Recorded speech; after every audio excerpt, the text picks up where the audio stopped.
তারেক রহমান সম্প্রতি একটি গুরুত্বপূর্ণ বক্তব্য দিয়েছেন, যেখানে তিনি স্পষ্টভাবে জানিয়ে দিয়েছেন দেশে ফেরার সিদ্ধান্ত কখনোই ব্যক্তিগত নয়। তিনি বলছেন, একটি রাজনৈতিক দলের কার্যক্রম, সিদ্ধান্ত এবং ভবিষ্যৎ পরিকল্পনা সবই সমষ্টিগতভাবে বিবেচনা করা হয়, তাই শুধু তার ব্যক্তিগত ইচ্ছা নয়, দলের অবস্থা, দেশের রাজনৈতিক পরিবেশ এবং চলমান পরিস্থিতি বিবেচনা করেই যে কোনো সিদ্ধান্ত নেওয়া হবে। তারেক রহমানের দাবি, দেশে ফেরা একটি তাৎক্ষণিক পদক্ষেপ নয়, বরং একটি বড় রাজনৈতিক কৌশলের অংশ। তিনি আরও বলছেন, বাংলাদেশ বর্তমানে যে রাজনৈতিক চাপ ও আইনগত জটিলতার মুখোমুখি, সেখানে হঠাৎ কোনো সিদ্ধান্ত নেওয়া দলের জন্য ক্ষতিকর হতে পারে, তাই তিনি ফেরার সিদ্ধান্ত নিয়ে কোনো তাড়াহুড়া চান না। তিনি জোর দিয়ে বলেন, বিএনপি কখনো ব্যক্তিকে কেন্দ্র করে সিদ্ধান্ত নেয় না, বরং দল, গণতন্ত্র ও জনগণের স্বার্থই প্রথম অগ্রাধিকার।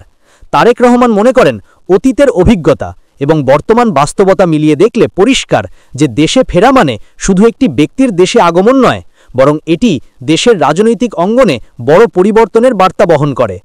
তিনি জানান, দলের সিনিয়র নেতাদের সঙ্গে আলোচনা ছাড়া তিনি কোনো সিদ্ধান্ত নেন না। নিজেদের নিরাপত্তা, দলীয় কর্মীদের অবস্থা, মামলার অগ্রগতি এবং আন্তর্জাতিক পরিস্থিতিও এই সিদ্ধান্তে ভূমিকা রাখে। তারেক রহমান আরও বলেন, দেশে ফিরে রাজনৈতিক লড়াই নতুন করে শুরুর সুযোগ আছে, কিন্তু সেটি হবে সঠিক সময়েই। তিনি স্পষ্ট করে বলেন, সরকার যদি সত্যিকারের গণতান্ত্রিক পরিবেশ তৈরি না করে, তাহলে দেশে ফেরা শুধুই একটি প্রতীকী ঘটনা হয়ে দাঁড়াবে, যা কোনো ইতিবাচক ফল বয়ে আনবে না। তিনি বাংলাদেশকে ভালোবাসেন এবং দেশে ফিরতে চান, কিন্তু দেশের মানুষের স্বার্থের বাইরে গিয়ে তিনি কোনো পদক্ষেপ নেবেন না।